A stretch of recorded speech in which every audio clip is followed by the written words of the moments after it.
joining us for the Digital Writers Festival this year. This here live broadcast marks the end of Digital Writers Festival 2019, but it's not all over yet.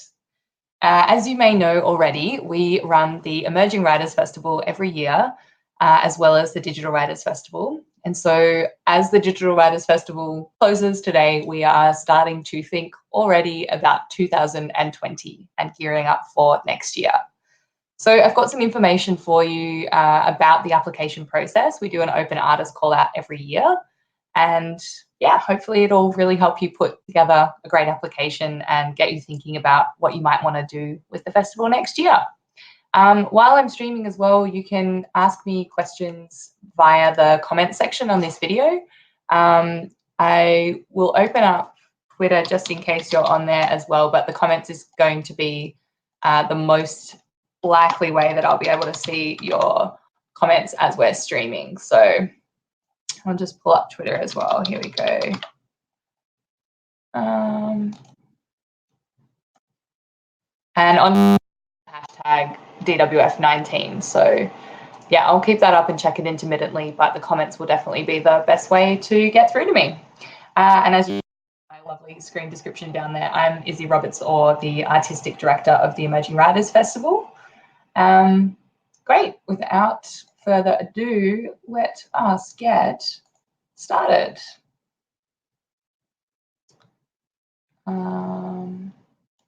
Yep. Awesome. Great.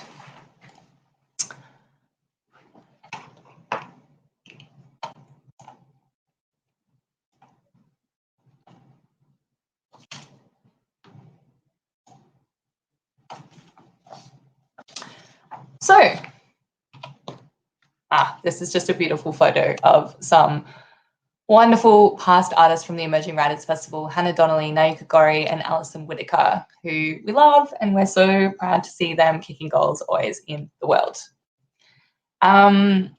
It's worth mentioning actually as well at the beginning of this broadcast, I am broadcasting here from our office, which is located in the Wheeler Centre in Narrabirranga, Melbourne, and we are really lucky to be based on Bunurong and Wurundjeri country of the Kulin Nation, and yeah, deeply consider that in the work that we do and pay our respects to elders past, present, and emerging from this country that we work on.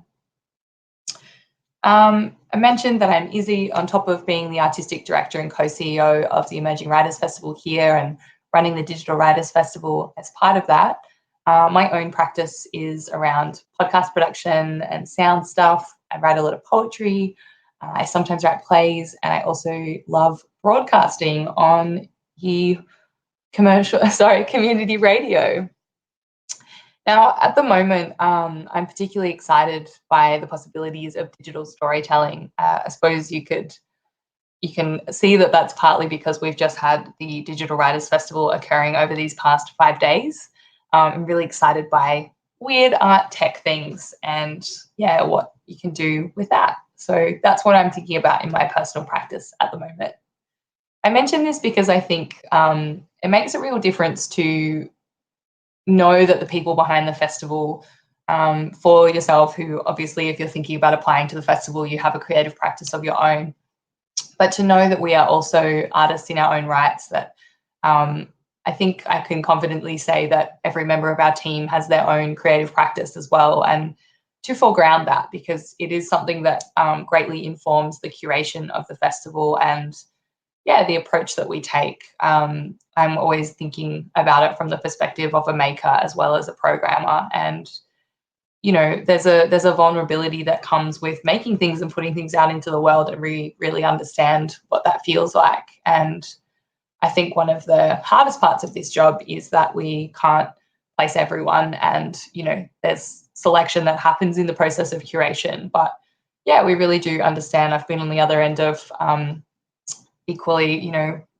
having unsuccessful emails and that sort of thing as well. And I know that putting together applications and trying to articulate your vision and, talk about your practice in a way that makes sense to someone who doesn't know you can be really challenging. So yeah, that's just why I wanted to talk about my own practice a little at the beginning of this broadcast as well.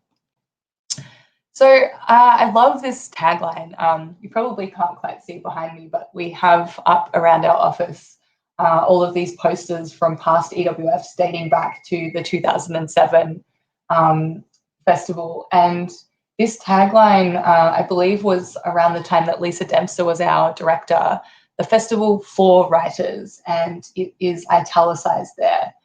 What I love about this tagline is how beautifully it captures what we do as a festival. Emerging Writers Festival is really squarely focused on emerging writers as practitioners, as audience, as our community. And yeah, so that's kind of what we're thinking of when we're programming, is really kind of forged around that. So this is a little bit of information about us. This is, I'll go back and explain what that is. This is one of our volunteers for this year, Dora, participating in 2222, which was a site responsive audio work that we commissioned and made in collaboration with State Library Victoria. You can see that Dora is in the Dome reading room there, which is a really beautiful space. So, I mean, you might know these things already. If you've found this video, you probably know a little bit about Emerging Writers Festival already. But, this is kind of our MO. This is our main information about us. And I guess some really key things to draw out from that as well are that we are a development organisation. We exist to give opportunities for professional development to writers through either participating in events, those are the two main ways we do it, participating in events as artists, or being able to access those for, low or no cost as an audience member and engage with their peers and ideas in that way. It's also worth noting that we're a development organisation for our staff. So our two co-CEOs, myself and Alice, our executive director, are, emerging arts leaders who are, new to leadership in the ways that we do our role, and we mentor a lot of people through our creative producer program, and our staff also are emerging in their practice as well, and so that informs the way that we work as well. And I mentioned as well that tagline of we're a festival for writers, that our audience and our artists are all storytellers of various kinds. But yeah, I guess it's a unique programming point because we are predominantly programming events to develop the practice of our artists and our audience, and improve their creative capacity and help people to build a sustainable writing practice. So we're not necessarily trying to sell books or achieve anything other than that people, work towards that point of having a sustainable writing practice. And we really want our artists and audience to leave feeling inspired and curious and connected. And so that's what drives a lot of our programming choices.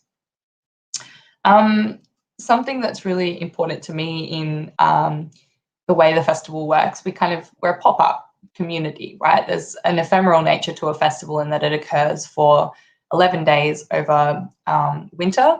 The dates for next year, actually, that's an important point, are the 17th until the 27th of June. And part of that, creating that community, is as we pop up and then kind of disappear again, we hope that people will hold on to some of the connections that they've made, that they'll get new insight, new knowledge, find a space with peers.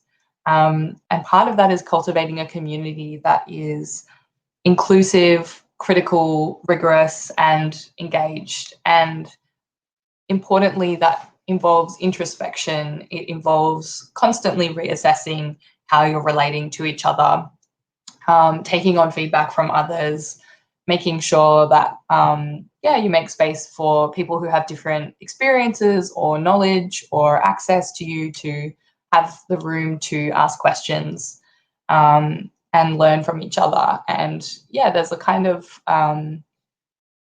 openness and honesty and I suppose a bravery and vulnerability that comes with that space. You know, we don't tolerate intolerance, and it's not about people being able to, you know, have space for ignorance per se, but it's definitely about trying to connect people that come from varied practices and experiences, being able to share that and learn from each other, which I think is a really special thing that mostly we do really well. And I hope you think so too. So if that sounds like something that you want to get involved with, yeah, do consider that when you're putting together your application as well. Another important note about us is that we are a national festival.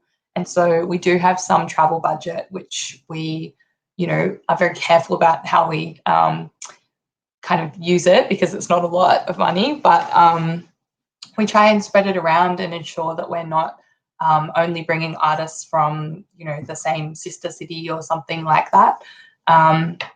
Yeah, so don't think that because you're not based in Melbourne, we don't want to hear from you. We absolutely do. And yeah, we do our best to bring along people.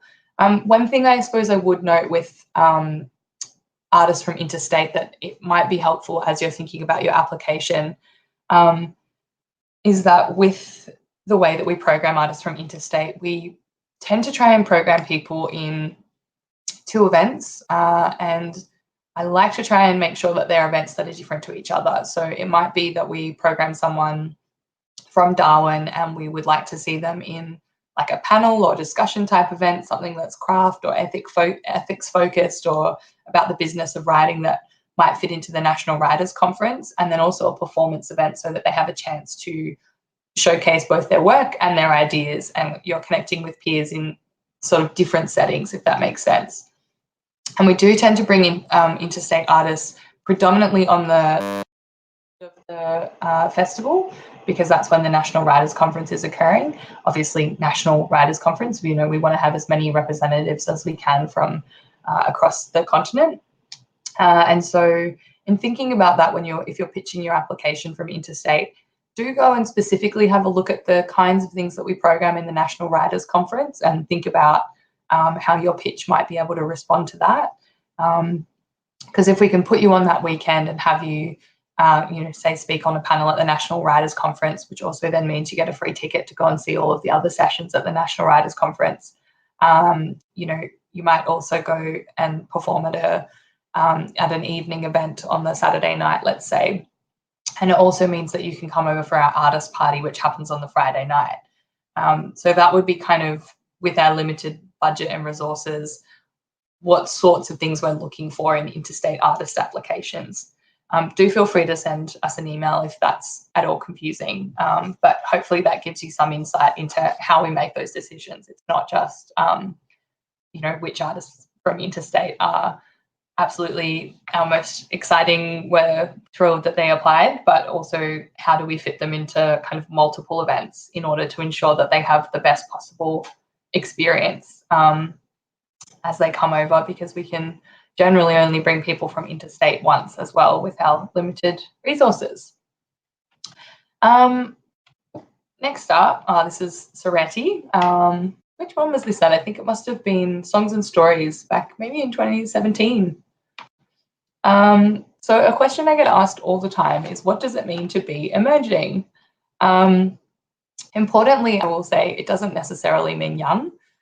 We really aim to have a breadth of ages within our festival, so don't feel that, you know, you're not an emerging writer if you're not 18.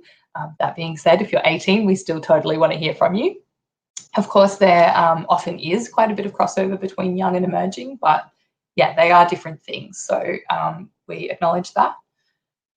Sometimes emerging could mean that you're moving on to a different form. So it might be that you have, you know, an established practice as a playwright, but now you're moving into poetry. It could mean that you're right at the very beginning of your writing journey and you're really, you know, in the first couple of years of your practice. It might mean that you have a book out, or that you have had your very first piece published in the Lit Mag. But pretty much the rule of thumb is, if you consider yourself to be emerging and you think that you can get something out of the festival, there's a good likelihood that you are. One thing that we've done slightly differently this year as well is that we acknowledge that, there's kind of like a mid-career and a more established rung for artists, within which there's not always the same kind of opportunities as they can be for emerging artists. Generally, our rule of thumb will be that in more showcasing type events, such as a performance event or something of that nature, we really program the more emerging artists. So that might be someone who has never appeared at a literary festival before, or it's their first reading. We would perhaps put in a late night lit or a performance event. If you're more in the mid-career or more established kind of part and you're wondering if there's a place in the festival for you, we're more likely to program you as a teaching artist. So that might be that you pitch us a writer's night school or a workshop, or that we, put the more mid and established artists within the masterclasses, who then are attended by emerging writers. So do bear that in mind. It doesn't necessarily mean don't apply, but it does mean that the types of places that we're going to program you are more likely going to be less about showcasing your own work and more about more about sharing your skills, knowledge, and experiences with a community of peers who perhaps don't have as much experience as you do. I've also put this Rebecca Solnit quote here because I love it, from Hope in the Dark. Yeah, I just love that sense of, danger and possibility within the word emerging. I think it's a very overused word sometimes and gets a bit confusing what it actually means. But I guess partly my hope for our practices is that we are always questioning and always growing. And so this idea of, Rebecca Solnit's obviously talking about the world more broadly, but certainties within your practice perhaps might also crumble, and within that, that's how you're hopefully going to discover more about your own practice. Writer, another good question here. So I guess importantly, writing is very broad for us. Essentially what we're interested in is storytelling, not necessarily just the written word. Within the artist form, there's a whole bunch of different categories that you can tick. Don't be afraid to tick any and all that apply to you. We also are very interested in multidisciplinary approaches and kind of the ways that different forms and mediums might intersect in your practice.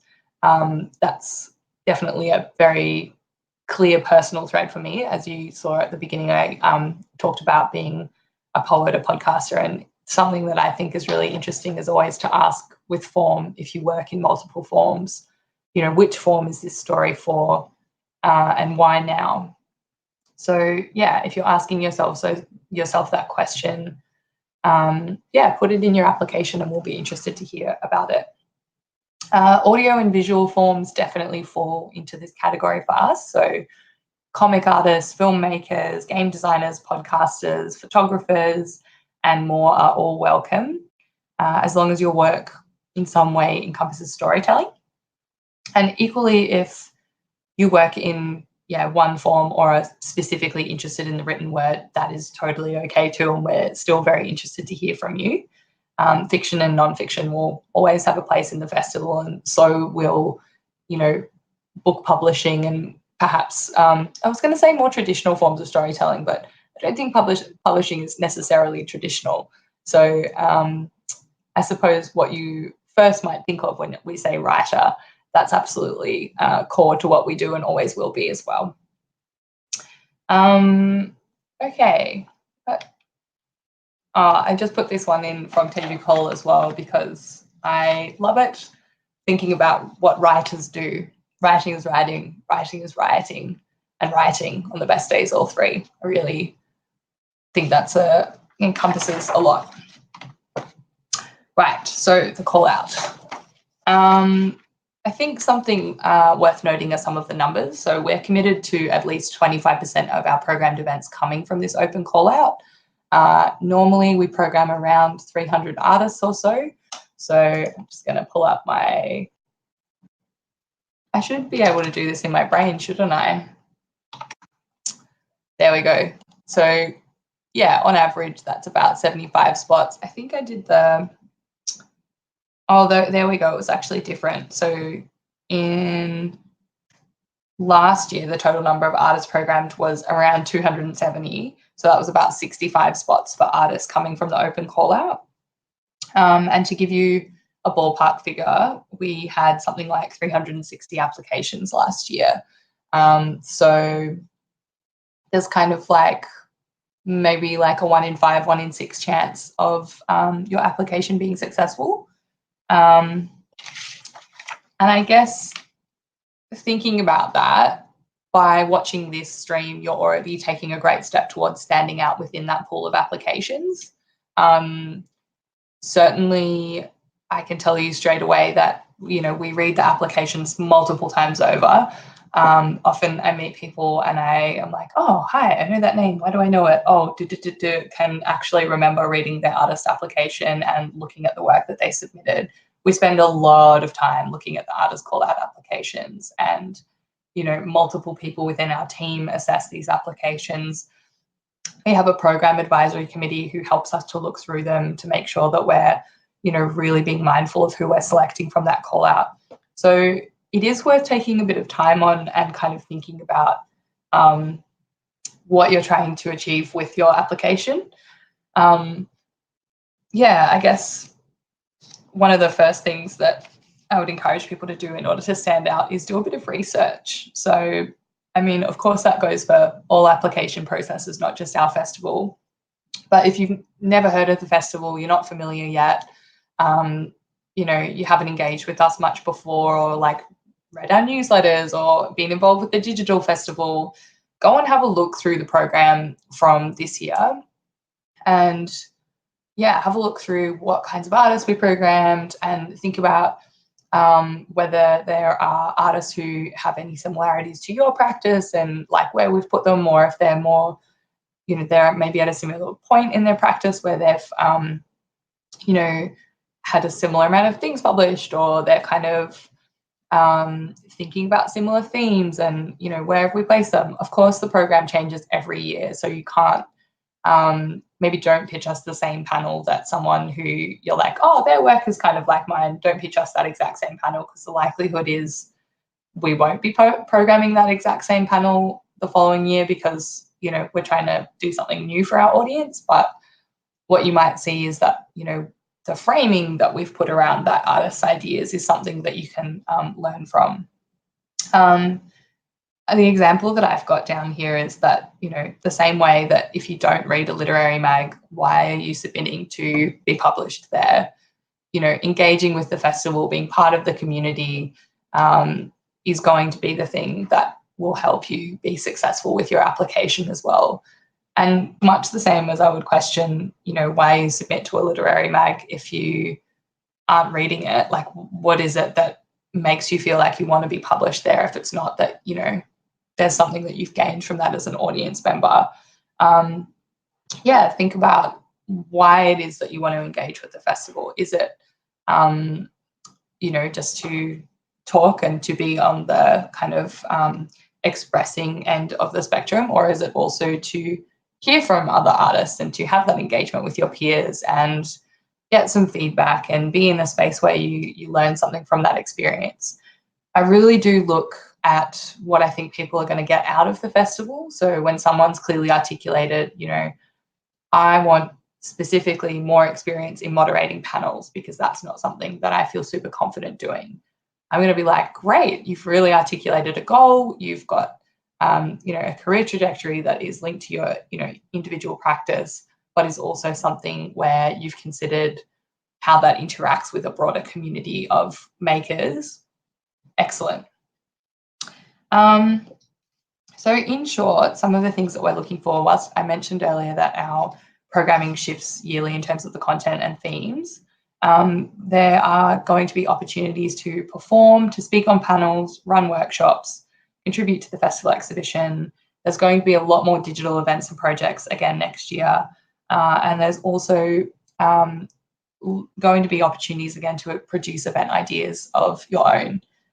That's a pretty limited stream, but it's definitely something that we're looking to expand upon more, and I'm really happy to chat with people if you've got questions about that one in particular.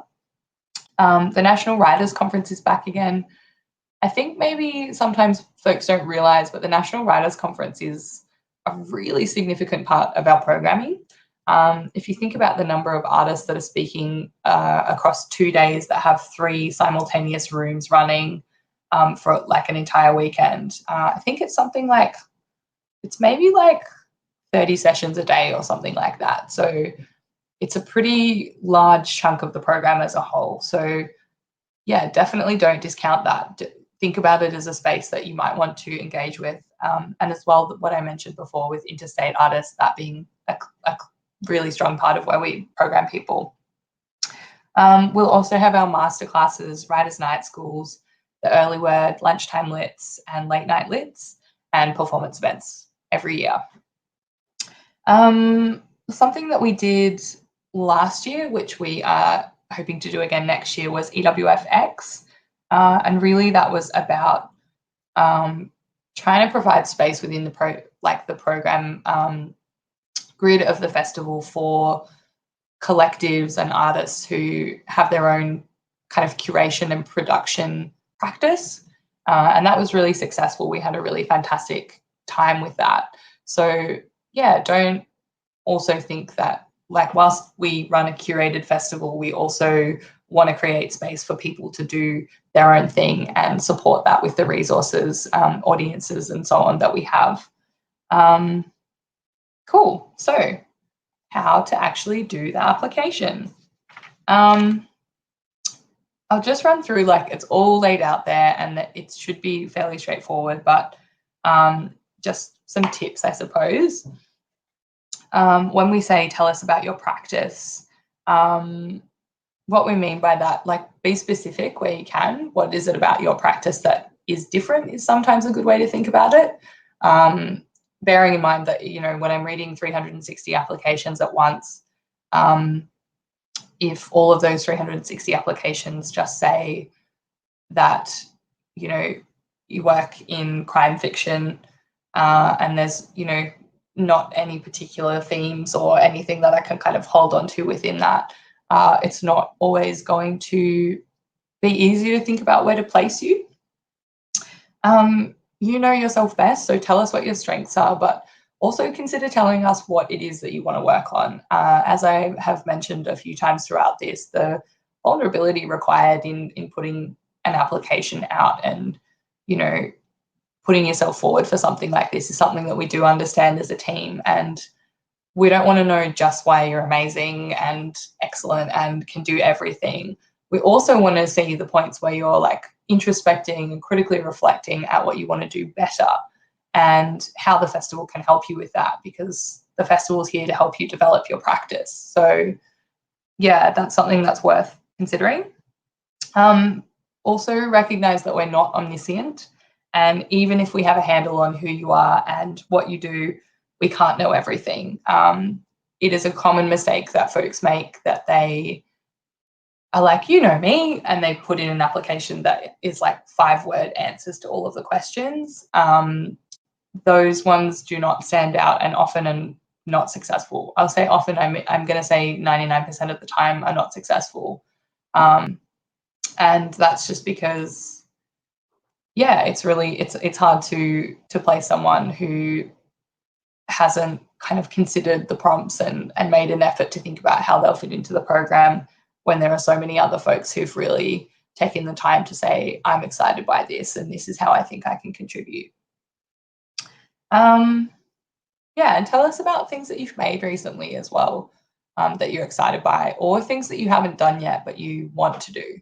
Often for me, that is one of the most useful things that people put in their applications, is what you want to do next, because sometimes we have that mistake of, like, you know, folks come to us and they're like, I talk on these things, but you might find that you've been talking about, oh my God, I've just been talking about my poetry practice for so long and I'm tired of talking about that. I actually really want to talk about the interactions with tech that I've been doing within that. yeah, I'm tired of talking about lyric poetry, I want to talk about tech. That will help me, rather than programming you on the thing that you have talked about so many times that you're sick of it, put you in the other category of stretching you a little bit and putting you in the thing that you haven't spoken about yet. We're keen to do that. There's also some questions here about just thinking about what you're interested in exploring next year and what excites you. So again, that point about we don't want to assume what topics you're interested in exploring. It's really helpful if you can paint that for us in your application. And as I mentioned as well, it's okay to pitch us something you haven't done before. Finally, tell us how you'd like to be involved. My pet hate is when people say, put me anywhere or anything, because it's really unhelpful. It's good if you are up for different things and you've kind of articulated a few different spaces that you'd be comfy in throughout your application. But yeah, often that lack of specificity of saying anything can come across more as nothing from the other end. Again, think about that volume of applications and think about the difference when someone says, I really want to be in a performance event that is about sex writing. Like, great, we're doing that this year. In you go, you're already in the artist planning doc, you're straight there. You're the first person I'm going to think of when we're doing that topic, versus someone who's kind of outlined some things about that in their application but said, just put me in anything. That's a common mistake as well. What else have we got? Yeah, just that those first three questions are really important. I've already told you that we read and reread these applications, and yeah, which bits of those kind of make something stand out. Yeah. Okay, and then just a few more tips. One thing is common mistakes, like not knowing who we are or what we do. As I mentioned, do your research. It really shouldn't take too long to just like go and have a little surf on the website what we've done before. Not including enough information is another common mistake. I'm a literary fiction writer concerned with feminist issues. What kinds of feminism? What's different about your fiction? Is there something you've written recently you can point us towards that will give us an idea of your style? Oh, you didn't mention that you're a literary fiction writer concerned with feminist issues that specifically writes in cyborg horror genre. That's really interesting and specific and helps me know where I might be able to place you. What's your angle, I suppose, in terms of how you fit into the festival as a unique individual with a unique practice? Everyone else who's applying has a practice of their own. So do think about what makes yours unique. I know that can be hard and intimidating to consider sometimes, but if you're really finding that challenging, think about whether there's anyone that you can talk to and say, hey, in the last year, what of what I've written did you think was really interesting? Or, what do you like about my work? See if you can find someone to have a chat to about that before you put it in. Or asking yourself that question is equally just a valuable exercise for your practice, most likely. And you might be surprised that you find that, your skill sets or the things that you're really proud of are not what you first thought they might be. And importantly, just on that point too, in one way, I'm kind of more interested in what you think about it, what you're proud of, what you want to explore, your own perspective on your practice. I'm not necessarily going to be like, oh, you've won a bunch of prizes. Like that is a reason we should program you. It's the questioning and the ideas and the kind of grain of something that we're looking for, that we know you'll take this opportunity and turn it into something interesting, and that you'll question it and critique it and make something of it that's uniquely yours. That's not necessarily demonstrated by, a list of achievements per se. Questions or, themes that you're interested in are going to perhaps do that more so. And also, because we're a festival for emerging writers, we're not just looking for the person with the longest list of, publication history or the biggest amount of prizes or something like that. We're looking for people who are curious and critically rigorous and keen to, take the opportunity with both hands and do something with it. If you can say it in 5 words instead of 50, do, she says, for having been on this for a little while now. So I shouldn't take my own advice there, shouldn't I? Impersonal information, again, maybe the prizes is an example. It's totally fine to put your own twist on the way that you apply to us. Your voice coming through is not a bad thing. I've already said, don't put me anywhere. Please don't say that. It's not that helpful. Great. I think that really covers everything. So there's a bit more information that we will post up on the website along with this stream. Just having a quick look to see if anyone is asking questions. Doesn't look like it. Amazing. So thanks so much for joining us. Well, joining me. This marks the Digital Writers Festival. I hope that you have got some useful information from this. The call out will now be live up on our website. So go and check that out. And yeah, I hope to hear from you about Emerging Writers Festival 2020. See you later.